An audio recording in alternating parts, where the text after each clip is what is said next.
SER Podcast.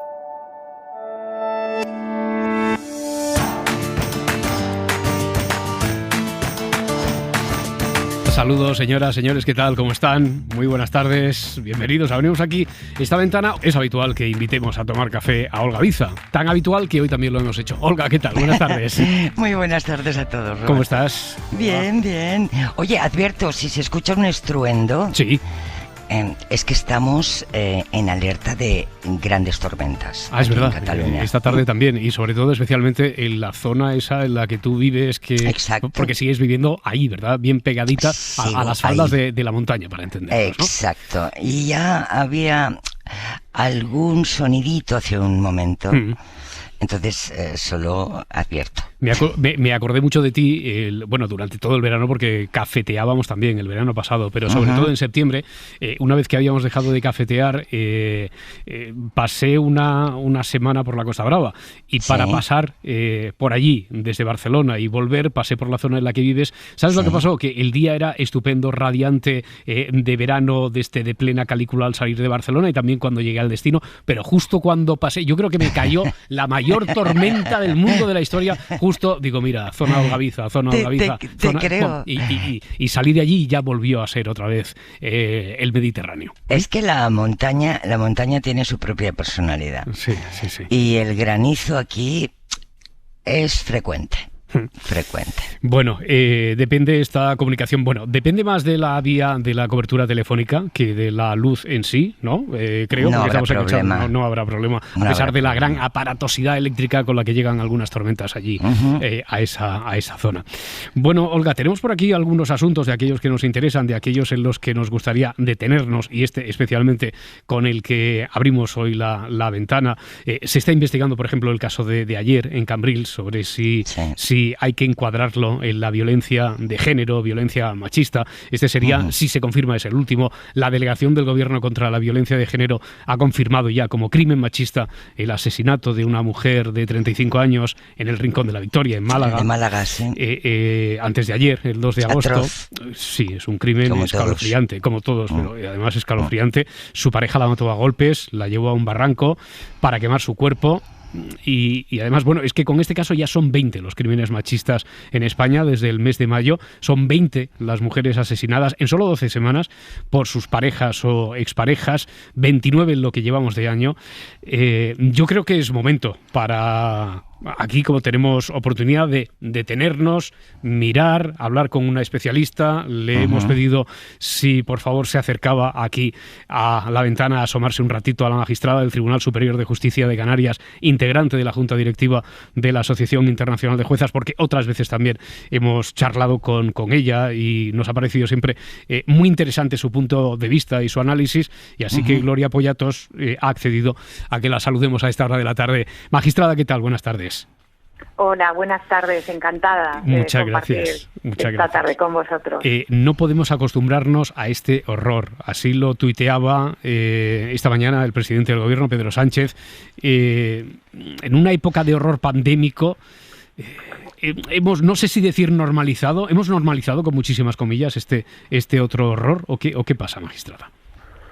Yo creo que lamentablemente sí, se ha banalizado, se ha naturalizado la violencia de género y no lo hemos colocado en el lugar que debiera situarse. Sobre todo el abordaje desde la prevención, yo creo que es lo que falla fundamentalmente, porque no nos damos cuenta que el machismo es una enfermedad de transmisión social y que se perpetúa a través de la propia educación social.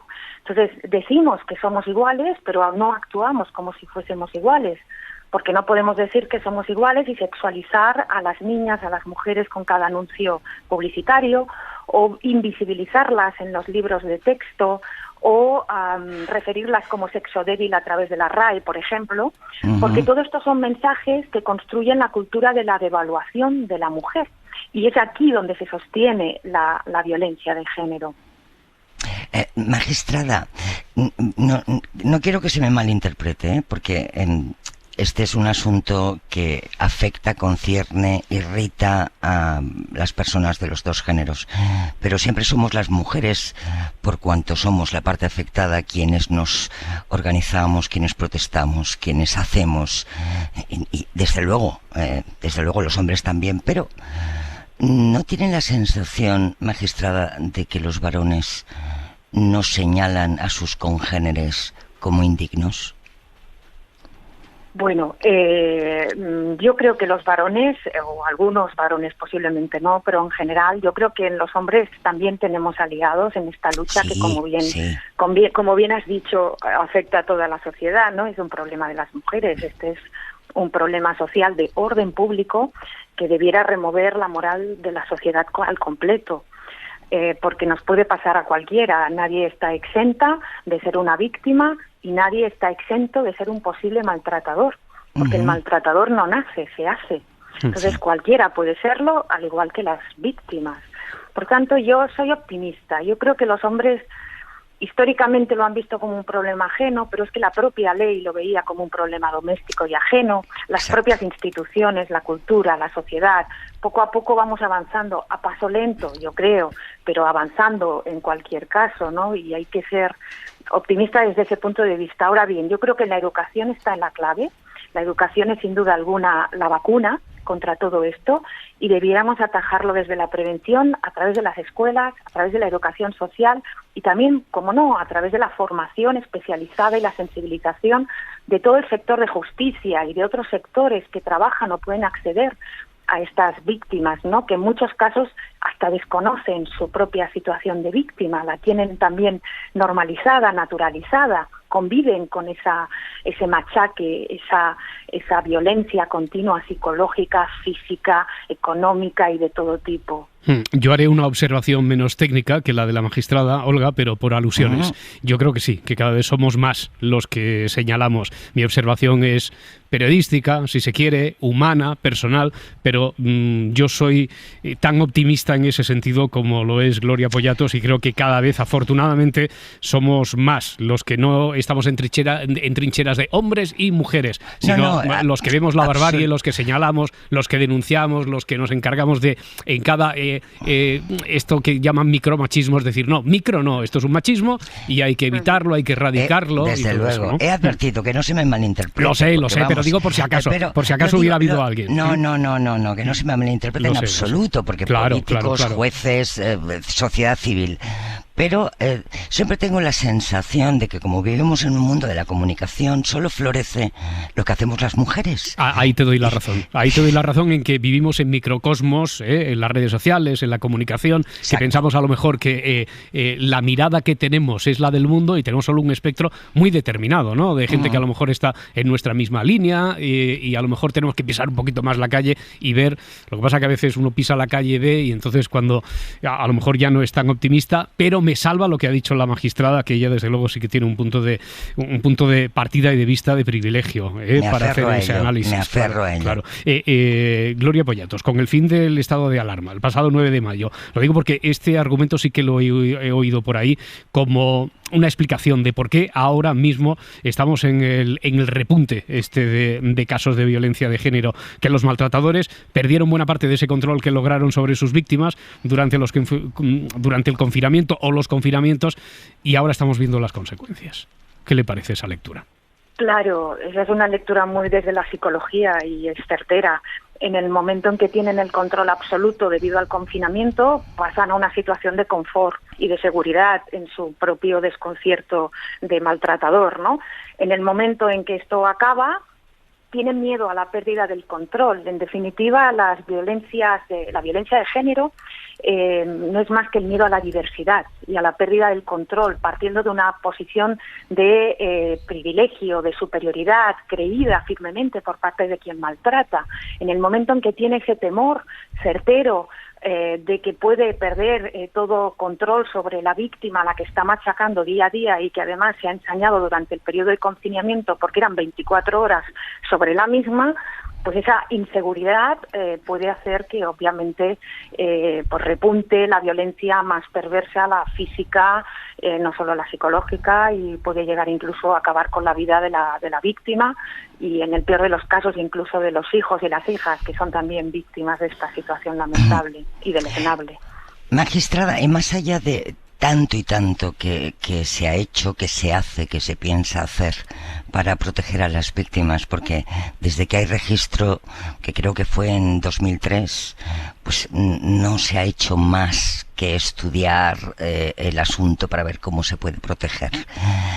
¿Qué nos falta? Por ejemplo, aquí en Cataluña, desde el 1 de julio, es obligatorio que todas las víctimas, cuando vayan a denunciar, tengan a su lado a un abogado de oficio. Es decir, de modo que no se sientan solas. Lo importante también sería que ellos supieran que su víctima no está sola, ¿no? Bueno, me pregunta desde un punto de vista más judicial, ¿no? Por lo que veo. Sí, sí. No, vale. Incluso psicológico, es decir, que una víctima sabe desde el momento que va a comisaría que tiene alguien que le guía. Claro. Tiene un abogado de oficio con el que puede hablar todos los días. Sí, yo iría un poco más allá. Tenemos que partir que este tipo de delitos no es parangonable con ningún otro tipo de delitos, por solo el funcionamiento que tiene, que se produce por personas que son cercanas, que son familiares, que son parejas, ¿no? Y por el lugar donde se produce, que no es en la calle o en un contexto laboral, que es en tu propio hogar. Entonces, es un tipo de delito que tiene un gran efecto psicológico sobre las víctimas. Por tanto, a este tipo de víctimas no se las puede tratar igual que a las víctimas de otros delitos. Eso para empezar. Segundo, es importante el acompañamiento. Esto que usted dice, el abogado de oficio, no solo eso, abogado de oficio o abogada de oficio formada. Sí. Y formados con sensibilidad para entender el funcionamiento de esta modalidad de víctimas, que no van a funcionar como la víctima que nosotros podamos pensar de un delito de hurto, por ejemplo, o de robo. Va a ser muy diferente. Tenemos que comprender que tiene muchas aristas la violencia de género. Llegan a naturalizar, como he dicho, esa situación y se genera hasta un síndrome de Estocolmo en el peor de los casos. Sí. Ellos no pueden salir de esa espiral. Tienen a los hijos, que son verdaderas anclas, ¿no? Que les impiden salir. No tienen independencia económica, con lo cual más dificultades. Por tanto, el acompañamiento importantísimo. La asistencia psicológica importantísima. También económica, para que tengan esa independencia y seguir el procedimiento, y después, como no, formación en todos los integrantes del sector justicia, desde fiscalía hasta judicatura, forensía y todos los que participen en el proceso. No podemos revictimizar a la víctima, porque si lo hacemos, esto es una cuestión de derechos humanos, las estamos discriminando. Y podemos responsabilizar al Estado de España, ya hemos sido condenados por un organismo internacional, justo por eso, porque la justicia no puede estereotipar. No puede incurrir en estereotipos cuando juzga, cuando atiende, cuando pregunta, cuando trata a las víctimas de este tipo de delitos. Y lo mismo otros delitos de género, como pudieran ser los delitos sexuales, que ya sabemos tiene un gran impacto sobre la población femenina en comparación con la población masculina. ¿Le puedo preguntar dónde ha quedado el efecto Rocío Carrasco? Quiero decir, que es que esto es de antes de ayer. Que hace escasamente, es un tema que no me gustaría obviar porque ha estado ahí, porque ha estado muy presente, porque hubo un repunte de las denuncias e incluso algo que alentó también a la posibilidad de que el maltratador que estuviera en casa con un programa tan millonario en audiencia se viera reflejado y a lo mejor tomara conciencia de cómo era él, etcétera. De todo eso se habló. Después de que Rocío Carrasco relatara en televisión la experiencia que era la suya personal, pero hubo un aumento exponencial en las llamadas al 016, un 40% en solo una semana. Se hablaba de otras vías de comunicación como la del WhatsApp, hasta del 600% en el aumento de casos de denuncias, de información. ¿Usted creyó en ese efecto y dónde queda ese efecto entonces?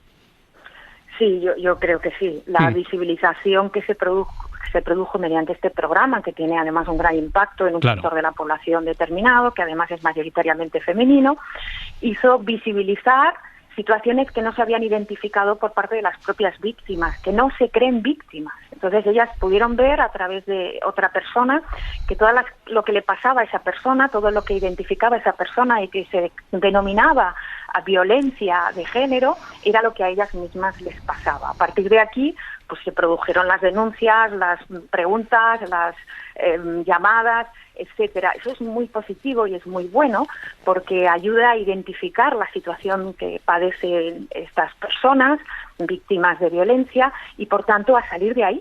Es un primer paso, visibilizarlo e identificar que soy víctima de violencia de género es lo primero. Hasta que no identificamos que lo somos, no podemos seguir el siguiente paso, que es un paso duro, muy difícil, que también lo tenemos que tener en cuenta quienes juzgamos, que no podemos tratar igual a estas víctimas en relación a otras.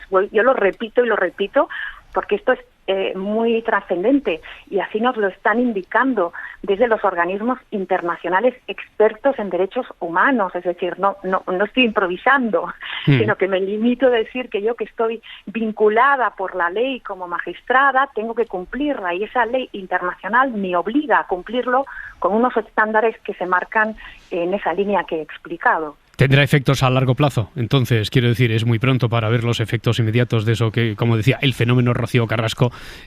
Habrá que verlos con el paso del tiempo, quizá, con mayor concienciación. Bueno, quizá ha abierto una vía para que haya otras Rocíos Carrascos que nos acompañen en futuros programas y que de nuevo se vuelva a visibilizar, ¿no? Bien. Esto es bueno, es positivo desde mi punto de vista. Yo también lo creo, yo también lo creo. Vamos, me parece que todo justificaba que una televisión con la audiencia como la que tiene esa cadena, como la que tiene Telecinco, pues dedicara esos minutos y sobre todo se centrara en el caso de Rocío Carrasco, pero especialmente en esa lacra, ¿no? En la de la violencia machista, la violencia de pareja que había sufrido. Perdona, Olga, que no sé si te había interrumpido aquí.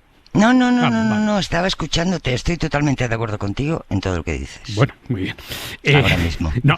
Pero fíjate que aún así, ese caso del que se ha hablado tanto y que no abundaremos mucho, pero que aún así esa nube inmensa de opinión que surgió de ahí tuvo sus aristas. Claro. Tuvo sus aristas. Y eso es lo que dice la magistrada. Educación. Lo que falta. Por cierto, hablando de educación, me gustaría preguntarle por el punto en el que se encuentra el programa Educando, en Justicia Igualitaria, que se puso en marcha, creo recordar, hace unos 3 años, ¿no?, por parte de la Asociación de Mujeres Juezas de España, para educar a los adolescentes en justicia igualitaria. Quiero recordar que se trata, no sé si lo resumo mucho, magistrada, pero más o menos son juicios de mentira para evitar asesinatos de verdad. ¿En qué punto se encuentra ese programa? Lo ha resumido muy bien. Pues mire, hemos tenido ya más de 3.000 jóvenes que se han adscrito a nuestro programa. Nos hemos extendido muy rápido, empezamos en Lanzarote y ya estamos en numerosas ciudades de España, pero también incluso hemos saltado el charco y nos hemos ido a México. Y bueno, tuvimos el parón porque es un curso formativo que dura todo el curso escolar en 3 fases, en 3 etapas. Y es presencial eminentemente, porque no es verdad que, digamos que en definitiva lo que hacemos es llevar a los que trabajamos en justicia a los colegios, a los centros de educación, informarles, hablar con ellos, explicarles dónde están los estereotipos, los prejuicios, y después nos los llevamos a las salas de vistas y les mostramos los juicios de verdad, pero no cualquier juicio, elegimos los juicios reales en los que está comprometida pues la igualdad y la discriminación por razón de género, para que vean un juicio de verdad. Y no solo eso, luego ponemos a prueba sus capacidades dialécticas y de trabajo en equipo. Está hablando en primera persona del plural, es decir, que la veo tan implicada que usted ha ido a las aulas, a los colegios con este programa. Claro. Bien, ¿qué es lo que ha aprendido? ¿Qué es lo que ha aprendido usted? Yo muchísimo. Y mi equipo, nuestros equipos aquí en Lanzarote, hemos aprendido muchísimo de nuestros jóvenes, porque ellos son agentes del cambio para una sociedad mejor. Y lamentablemente les oímos y les escuchamos mucho menos de lo que debiéramos, porque ellos mantienen esa honestidad y esa mirada limpia que se pierde con el crecimiento, con el paso de los años cuando te haces adulto, ¿no? Entonces nos dan muchas lecciones y el aprendizaje es bilateral. Tanto nosotros de ellos aprendemos como ellos pueden aprender de las prácticas que les mostramos de la justicia, que, como decía antes, los implicamos en un juicio que ellos preparan, les ponemos togas, los llevamos a una sala de vistas de verdad y celebran su propio juicio, que además lo grabamos como si fuese de verdad. Entonces, imagínese el aprovechamiento, la formación. Es un programa educativo transformativo desde las emociones. Y además ellos nos admiran mucho porque somos personas que trabajamos en justicia, entonces tenemos más legitimidad, digámoslo así, para trasladarles pues buenos valores, ¿no? Valores de empatía, de respeto a la diversidad, ¿no? Y todo esto que es, digamos, lo contrario a la violencia de género. Magistrada, después de esa experiencia que me parece enriquecedora... Ahí está la vacuna de la que hablaba antes. Sí, exacto. Sí. ¿Qué le sorprendió? ¿Alguna reacción? Sí, ¿alguna frase? A ver, ¿qué me sorprendió? Pues fíjese, yo aquí en Lanzarote, que además me llevo a la fiscal jefa, al abogado decano de Lanzarote, yo estoy pues con los máximos representantes jurídicos aquí en la isla. Lo que me sorprendió fue en alguna ocasión, lamentablemente, algún tipo de preguntas que nos hacían los jóvenes que evidenciaban que estaban siendo víctimas de violencia de género en sus hogares o víctimas, en el peor de los casos, de violencia sexual. Esto es lo peor que llevo de este curso, es decir, te acaban preguntando sobre qué prueba sería válida para demostrar una situación de violencia de género en sus hogares, ¿no? Y te hablan en tercera persona, yo tengo un amigo, una amiga, ¿no? Pero detectas que esa pregunta es una pregunta que evidencia un problema más personal, ¿no? Y esto es lo que, digamos, más doloroso, ¿no? Que lo hemos comentado incluso con la fiscal, ¿no? En situaciones que nos hemos encontrado. Luego lo mejor, pues, es las emociones, la felicidad. Algunos se han dedicado, porque ya llevamos años en Lanzarote, desde el 2016, implementándolo, y algunos de ellos que estaban en bachillerato han empezado carrera universitaria en Derecho y tienen claro que quieren ser jueces o juezas o fiscales, ¿no? Con lo cual también hemos impactado en sus propias vidas, ¿no? Es emocionante, es emocionante. Desde luego, así nos lo transmite y estamos seguros de que, vuelvo a remarcar, sí, ahí está la vacuna. Gloria Pollatos, magistrada del Tribunal Superior de Justicia de Canarias, ha sido un placer. Muchísimas gracias, muy amable. Gracias a vosotros. Gracias, buenas tardes. Gracias.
Estamos tomando café a esta hora de la tarde aquí con Olga Viza. Olga, a ver, el teléfono, ordenador, ¿tienes pantalla de ordenador delante también? Sí, ahora, señor, ahora mismo. Vale, sí. Tablet también por allí cerca, más o menos. Cerca. La televisión conectada a internet, imagino. Sospecho. Vale. ¿Tú sabes la cantidad de puertas abiertas que tienes al mundo exterior? ¿Sabes la cantidad de piratas que pueden entrar ahora mismo? Ay, ¿Te proteges o no te proteges? No conscientemente. No conscientemente. Algún susto ha habido, ¿eh? ¿Ah, sí? A través del teléfono, sí. Través del teléfono, pero de forma indirecta. WhatsApp es muy peligroso. Sí, porque Tengo esta oferta de tal cadena que entra y te lleva a un link y que después es perverso. Peor aún, a uno de mis contactos le hackearon el teléfono y a todos los contactos suplantaron su identidad y nos pedían un favor inmediato, urgente. Entonces, claro, si tu contacto es una persona muy cercana y sabes cómo escribe y cómo se expresa, dices, vamos a ver, aquí han suplantado, pero bueno, algunos picaron, Claro. Bueno, es que además este año y medio de pandemia parece que ha acelerado la digitalización del trabajo por una parte, de la vida en general, y eso hace que los ciberataques sean cada vez más frecuentes en empresas, también en particulares. Las empresas es probable que, y según el tamaño de la empresa, tenga mayores herramientas para prevenirlo, pero no todas lo hacen, y a veces hemos visto cómo ha afectado algún centro neurálgico de comunicaciones de una entidad pública. O sea imagínate, bueno, solo en 2020 el Centro Criptológico Nacional detectó más de 80.000 ciberincidentes. Eso fue el doble que el año anterior. ¿Cuánto has dicho? 80.000, el doble que en 2019. El panorama de empresas, como digo, afectadas también es parecido. Una de cada 5 pequeñas y medianas empresas españolas ha sufrido algún ciberataque en el último año. ¿Qué les voy a contar a los habituales de la cadena SER que no sepan de cómo lo sufrimos aquí en nuestras cartas? Bueno. O sea, hacer radio era la cosa más difícil del mundo. Más difícil que antes de la digitalización, porque claro, no estábamos pendientes ni lo teníamos todo metido en el ordenador, y llegabas con un disco, no de pizarra. Me está mirando Marta Valderrama, que es muy joven, pero de vinilo, o CDs, o cartuchos, o lo que fuera, pero ahora, claro, como lo tenías todo ahí, hipotecado a la digitalización, yo creo que llegamos a hacer efectos de sonido con la boca. Sí. Como en el doblaje de películas. Sí, ¿sabes el golpe este de los informativos? Pues sí. Estuvimos a punto de hacerlo así. No, nos reímos ahora. Ahora menos mal. Oye, un estudio de Panda Security, por ejemplo, concluye que los ciberataques pueden incrementarse hasta un 40% en esta época del año, además en vacaciones, donde se ve que igual somos muy celosos para ponerle alarma a nuestra casa, pero no a nuestra vida, que la tenemos ahí en el ordenador. Nos escucha Selva Orejón, que es directora ejecutiva de On Branding, experta en identidad digital y ciberseguridad. Selva Orejón, ¿qué tal? Muy buenas tardes. ¿Qué tal? Muy buenas tardes a los dos. Así que somos más vulnerables todavía en vacaciones, nos olvidamos totalmente, dejamos, venga, anchas Castilla. Hombre, pues si estás de vacaciones sí. El verano como tal no, pero si bajas las defensas, que la mayor parte de las personas lo hacemos, pues claro, es mucho más sencillo que nos puedan atacar. Esto siempre ha pasado, pero ahora que cada vez estamos más y más conectados y tenemos mucho más enganche tecnológico, pues es el mejor caldo de cultivo para un criminal o para un grupo criminal. Selva, entonces si hemos bajado las defensas, ¿qué tiene que hacer nuestro sistema inmunológico digital? Por favor, me encanta esta expresión. Eso es muy bueno, ¿eh? Eso es muy bueno. Sí. Buenísimo. Claro. Con tu permiso lo utilizaremos ahora. Por favor, pues, sí. Y yo los trucos que me des. Cada vez que lo digas, di Olgaviza Copyright y no pasa nada. Ya está. No hace falta, yo voy a apuntar los trucos. Vale. Es que justo haciendo un poquito pues el enganche con lo que ha dicho antes Olga sobre el ataque, por ejemplo, que se recibió de una amiga suya a través de WhatsApp, un contacto. Sí. Esto es quizás uno de los primeros consejos que podríamos dar. Mira, todo lo que tenga que ver con mensajería instantánea, correos electrónicos, redes sociales, sistemas de pago, siempre tienen que tener una contraseña diferente cada uno de ellos y la activación del doble factor de verificación. No cunda el pánico, porque ahora habrá quien diga, ostras, pero ¿qué dices? Va a ser imposible que me acuerde. No, existen los gestores de contraseñas, le tenemos que perder el miedo, porque, bueno, es imposible que nos acordemos de todas las contraseñas, pero si utilizamos un gestor de contraseñas, que nada más que pongan en Google el gestor de contraseñas, el primero que les aparecerá será el propio de Google, ese gestor va a ser la clave de que no nos ocurra mucho más a través de las redes, porque las tendremos compartimentadas de forma estanca, de manera que si tratan de hackear, por ejemplo, en este caso, ¿no?, nuestro WhatsApp, que es lo que ocurrió, si esa persona tuviese el doble factor de verificación, ya no pueden acceder al resto de sus informaciones. Pero también hay algo que ahora nos sirve mucho para verano, que es cómo nos vamos a conectar a las wifi. Ahí está. Seguimos actuando con demasiada confianza, como diciendo, una wifi, pues ya está. Oye, yo me aprovecho porque ahora voy a tener datos gratis aquí que no tengo, etcétera. Voy a tener una banda mucho mejor que la que me ofrece mi compañía y tal. Esto no me va a pasar nada. Seguimos siendo muy confiados, ¿no? Mucho. Sí. Lo gratis lo carga el diablo, porque no hay absolutamente nada gratis. Bueno, sí hay algunas cosas, ¿no? Pero en el caso que tenemos entre manos, cuando alguien se conecta a una red que es gratuita y que además no tiene un usuario diferenciado para cada persona que se conecte, pues tiene muchos números para que se utilice su tráfico de datos para algo más, ¿no? Puede ser que sea simplemente para obtener esos datos, puede ser para que se suplante su identidad. En cualquier caso, lo que siempre deberíamos de hacer es no conectarnos a wifi que sean abiertas, es decir, una cafetería o un hotel que tenga la misma contraseña y usuario para todos, es lo mismo que si no tuviese. Entonces ahí hay que navegar siempre con lo que se le llama una VPN, que es una red privada de navegación. Siempre de pago, por supuesto, porque nos hemos acostumbrado a que en Internet todo es gratis y venga. No, aquí gratis lo único que hay es la radio, o sea, no es por nada. Pero, Ay, qué ahí bien. está. Cuánta razón. Aquí gratis la radio, ¿a que sí, Olga? A ver, Absolutamente. Exacto. Pues, O sea, Selva, si voy a un hotel, sí. ¿tengo que desconfiar? bueno, Hombre, como norma general, no estoy diciendo que caigamos en la paranoia porque no se vive cómodo, pero sí que es verdad que cierto nivel de precaución siempre se tiene que tener. Un pequeño estar continuamente en un estado de alerta de, uy, ¿y sí? Un ejemplo, mi madre cada vez que recibe algún mensaje me escribe y me dice, Selvi, ¿esto debería de clicar o no debería de clicar? Esa es la pregunta que yo quería que se hiciesen y que me encantaría que se pudiera hacer todo el mundo. claro, que ojalá todos fuéramos tu madre. Ojalá todos fuéramos tu madre. Selvi, voy a utilizar tu teléfono siempre. Vale.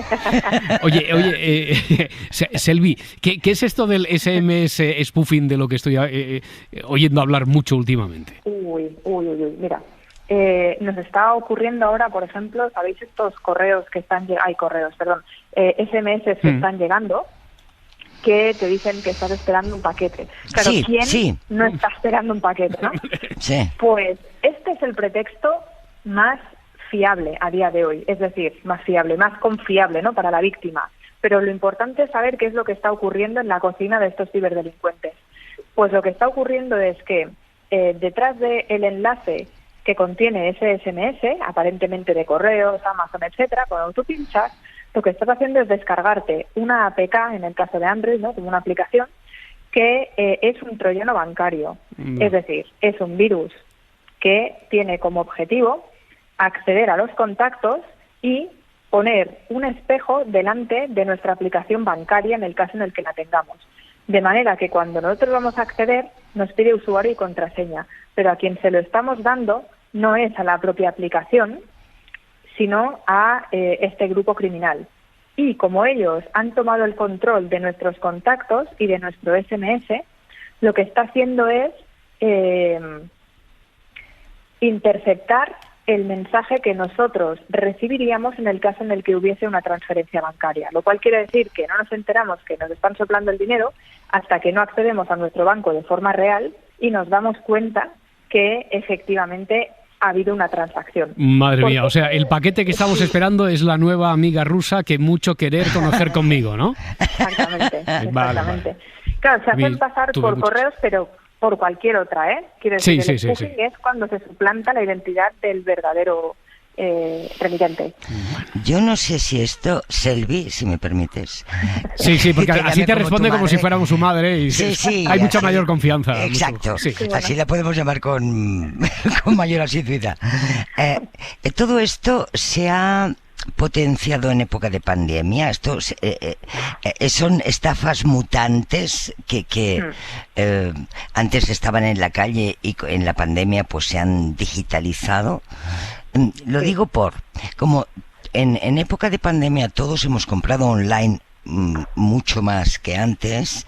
No sé si ahora, ¿cómo podemos desconfiar de algunas webs en las que podemos comprar algo? Es decir, ¿cómo podemos detectar que esa es una tienda falsa? A ver, no es sencillo, sobre todo porque nos hemos acostumbrado tanto a poder trabajar desde el móvil, que primero que nos hemos acostumbrado a trabajar de una forma rápida, quizás demasiado rápida para mi gusto, porque esto hace que las defensas estén más bajas porque le ponemos menos atención, y segundo porque las propias características de la pantalla del teléfono hace que no estemos viendo realmente dónde estamos navegando. Entonces, no digo que no se compre por el teléfono, solo que cuando vayamos a comprar en una página que nosotros no conocemos, si tenemos la duda, podemos poner el nombre de la página más la palabra espacio, estafa, y lo ponemos en Google. O copiamos la URL, ¿no? Copiamos la dirección de la página web, la entrecomillamos y la lanzamos a Google para poder ver si algún usuario ya está dejando algún comentario negativo o lo está poniendo en tela de juicio, que es un poco, ¿no?, la inteligencia de tribu que tenemos que tener, porque es la única manera de que nos podamos enterar, porque los certificados son totalmente comprables a día de hoy. Puede ser que tengan HTTPS, da igual, eso no nos da garantía de nada. Lo pongo complicado, ¿eh? Sí. Sí, hay que ir a la tienda física, la verdad. Sí. Pero también tengo que decir, no me llevo nada por ello, pero que algunas compañías de telefonía y por supuesto también las empresas de antivirus cada vez están desarrollando mejores soluciones para que se puedan utilizar desde el teléfono. Esto es muy útil. Por ejemplo, bueno, no voy a decir cuáles, pero hay varias empresas de antivirus que, por ejemplo, con el caso de iPhone no se puede implementar porque el propio Apple tiene muy capado el acceso a lo que sería el corazón del propio sistema operativo. Pero eso te quería preguntar, ¿eso es mito o realidad? Quiero decir, ¿uno tiene un iPhone o se mueve en el entorno de iOS, Mac, de Apple, Mac, etcétera, y entonces ya tiene garantía absoluta? No, para nada. Vale. Mira que la seguridad absoluta no ha existido ni en este terreno ni en ningún otro. Pero quizás la única diferencia es que en el caso, por ejemplo, de los dispositivos que son de Apple, digamos que tienes un poco más de control sobre cada una de las diferentes aplicaciones. Quiero decir, hay dos formas diferentes de funcionar. En el caso, por ejemplo, de Android, todas las aplicaciones que están disponibles en el Google Play, ¿no?, la tienda que tiene Google Play, digamos que no pasan un filtro previo, sino que en función de todas las denuncias de los usuarios se decide si la aplicación se queda o no se queda disponible.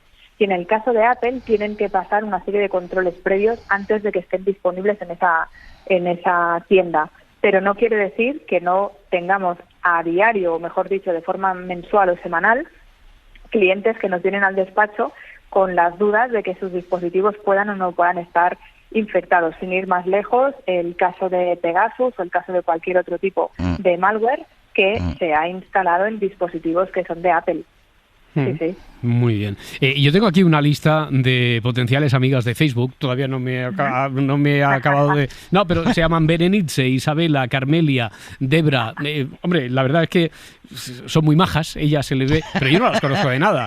Y todas en realidad entro por curiosear. ¿Qué quieren de mí, Selva? Quiero decir, nada bueno. ¿Qué buscan? ¿Estás segura, bueno, no? Vale, yo digo, hasta que no hable con Selva, no confirmo la amistad, pero es que veo que se van acumulando. Viene súper bien que digas esto, porque en una semana hemos tenido 7 casos de sextorsión. ¿Y qué es eso? No digo que vaya... Bueno, la sextorsión es cuando... Hombre, ya imagino en qué consiste, pero digo, ¿cómo lo hacen? Sí. Bueno, ahora hay una variante muy curiosa, pero el origen claramente es desde Costa d'Ivori. Evidentemente no tienes delante del posible caso de estafa a un señor de Costa d'Ivori con sus imágenes y su nombre real, sino que tienes, en el caso heterosexual, pues tienes a chicos o chicas que se presentan, que están fenomenales físicamente y que tienen muchísima labia. Están en forma, labia no, pero en forma sí que veo que están. Están en forma, exacto. Y que en algunos casos pues lo que hacen es se van ganando tu confianza hasta que se da la situación en la que te solicitan que te conectes por Skype, por Hangout, pues en el caso en el que estés en Instagram, a través de mensajes directos. Y ¿qué ocurre? Que muchas veces falla el audio, otras veces se corta la conexión. No es que esté ocurriendo eso realmente, no hay esa persona tan en forma detrás, sino lo que hay es otra persona muy en forma, criminalmente hablando, que te está inyectando un vídeo. Es decir, se está haciendo pasar por quien no es y como objetivo final lo que tiene es acabarte, Me quiere grabar en una situación comprometida, imagino. Para luego extorsionarte, efectivamente. Ya, pues lo tiene claro. No, quiero decir que uno ya ha llegado a una edad en la que... yo ya pensaba, yo ya dudaba, digo, no puede ser que ligues tanto, Roberto. No, entonces, ¿sabes? Esa es la clave. Claro, esa es la clave. Yo muchas veces le digo a los clientes... Un poco de humildad. La clave es un poco de humildad, entonces, Selva, en este caso. Vale. Pero eso solo le pasa muchas veces a las personas que son muy buenas o muy confiadas, pero también le puede pasar a cualquiera, que no hay que criminalizarles, pobres. Bueno, mente fría y lo demás también. Selva Orejón, directora ejecutiva de On Branding, experta en identidad digital y ciberseguridad. Con el permiso de tu madre te volveremos a llamar porque estoy seguro de que tendremos más dudas. Selva, te agradezco muchísimo que nos hayas atendido tan bien y sin pedirnos un vídeo a cambio. Claro que sí. Gracias. Cuando haga falta. Gracias, Selva. Gracias. Hasta luego. Nada. Buenas tardes. Adiós.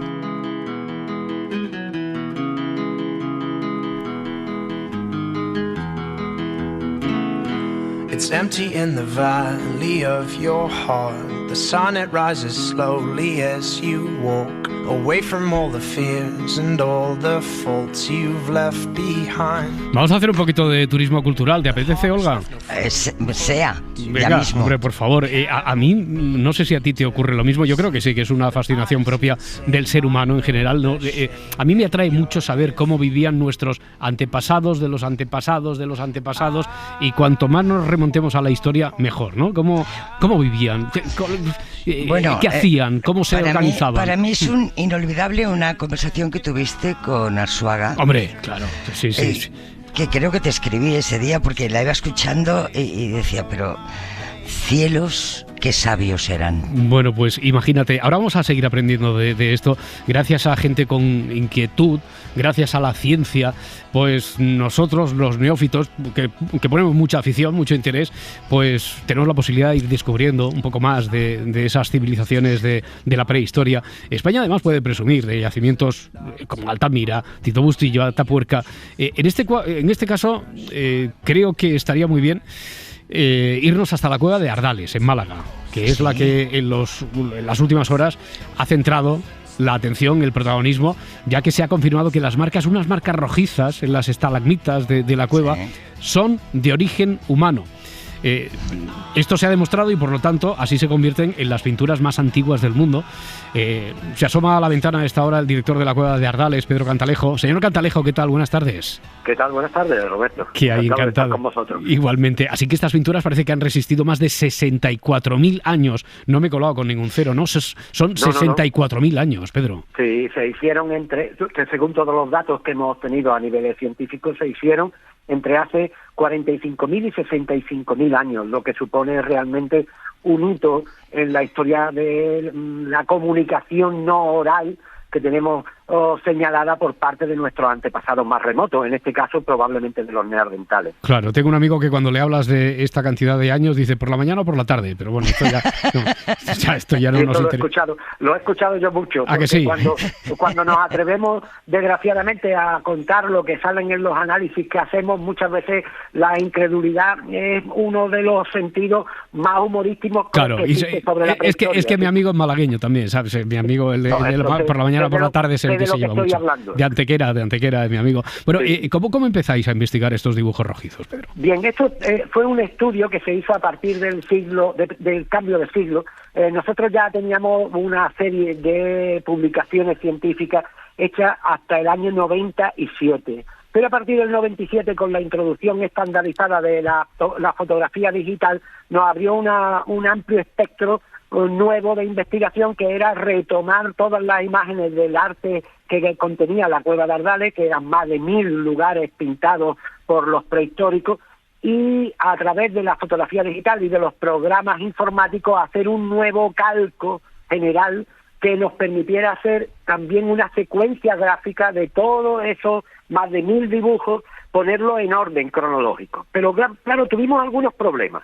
Y el principal problema es que debajo de las pinturas que sí se podían datar con el método tradicional del carbono 14, pues subyacían pinturas rojas no figurativas, es decir, que no representaban ni fauna ni animales, que es lo tradicional en el arte paleolítico, que todo el mundo conoce cuando habla de una cueva prehistórica, ni las tradicionales figuras humanas, sino que eran simplemente manchas, trazos o puntuaciones realizadas con la yema de los dedos o algunas veces soplados de pintura al agua, como una especie de acuarela aerografiada sobre la pared, que daban como unos puntos que no tenían los rebordes señalados, sino difusos. Toda esa grafía, vamos a llamarla así, todo ese catálogo gráfico no figurativo, nosotros los publicamos finalmente en el año 2006 como el arte de los exploradores, pero no podíamos darle fecha, simplemente dijimos que era un arte que estaba hecho anteriormente del arte figurativo, que en el torno a los 30 y tantos mil años terminaba, era el techo que nosotros teníamos de más antigüedad, en nosotros y todo el arte europeo del Paleolítico. A partir de 2006, pues resulta que las nuevas tecnologías han dado un nuevo salto y el Instituto Max Planck, uno de los referentes a niveles de investigación de los humanos en todo el mundo, en Alemania, pues me propuso a mí directamente la posibilidad de datar ese arte no figurativo con un método antiguo, clásico, que era el método del uranio torio, que se hace sobre las cristalizaciones de la estalactita y la estalagmita, pero que mientras que antes necesitaba una gran cantidad de gramos de elemento cristalino para poder dar una fecha, ahora con muy escasos miligramos podíamos obtener esa fecha. Y entonces podíamos pasar de los suelos, que donde siempre hemos empleado ese método, de las costras en los suelos, podíamos pasar a las paredes. Y ese salto cualitativo fue el que dimos en Ardales. Se ha dado el salto. Max Planck, sí. El Instituto Max Planck hizo en el año 2016 las primeras muestras de laboratorio, que repitió en el 18 y se publicó en la revista Science de Estados Unidos, como que había en Ardales, en La Pasiega, en Puente Viejo, en Cantabria, y en Maltravieso, en Extremadura, en la ciudad de Cáceres, había pinturas con más antigüedad de 45.000 años. Por tanto, esas pinturas, la autoría, mejor dicho, de esas pinturas, debían ser ya atribuidas a los neandertales, por supuesto, y no a los Homo sapiens sapiens. Eso es. Olga, ¿qué decías? Yo quería preguntarle al señor Cantalejo, porque yo me he enterado de esto ahora cuando ha sido publicado. Además creo que, no sé si en 2018 ha habido un nuevo estudio que ha liderado la Universidad de Barcelona, que es los que han concluido que estas huellas son sin lugar a duda obra de la actividad humana. Pero ahora existía ahí la duda de si era arte o era que destacaban emplazamientos los neandertales con esa pintura roja. Pues mire, Olga, el problema era el siguiente, que cuando esto se publica en Science, no todo el mundo está de acuerdo, como ocurre siempre con cualquier investigación que nosotros publicamos en las revistas de impacto internacional. Y ahora ya nos hemos puesto de acuerdo en algo, hemos puesto de acuerdo en algo ahora, entonces, Pedro, el salto que hemos dado. Roberto, lo que hemos hecho es no autocomplacernos con las críticas, sino ponernos en marcha con una nueva línea de investigación sobre ese arte no figurativo. Claro. Y lo que hicimos a partir del año 2018 fue realmente encargarle a los geólogos y químicos el que nos estudiaran esos pigmentos, porque lo que queríamos saber no era la fecha de los pigmentos ya, sino la autoría. Es decir, ¿estamos ante pigmentos minerales que están en la cueva o aparecen en la cueva de forma natural, o estamos ante una receta para convertirlos en pinturas que son aportadas por los humanos? Al hacerle esa pregunta a los investigadores, pues la especialista de pigmento que hay en España, que se llama África Pitarch,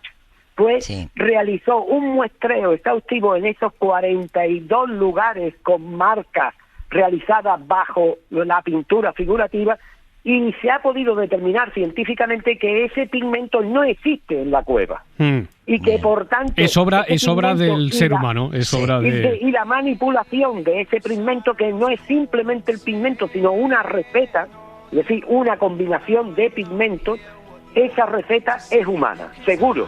Y entonces ahora tenemos las dos claves, tenemos la clave cronológica y tenemos también la clave química. Y a eso hay que añadirle una tercera clave, que es que en las excavaciones de 2017 de los niveles arqueológicos que hay bajo las pinturas, en los niveles neandertales vuelven a aparecer los pigmentos sin tratar previamente de convertirse en receta gráfica. De ahí la trascendencia de este descubrimiento, que hará de la cueva de Ardales, desde luego, una atracción internacional, científica, artística. Pedro Cantalejo es su director.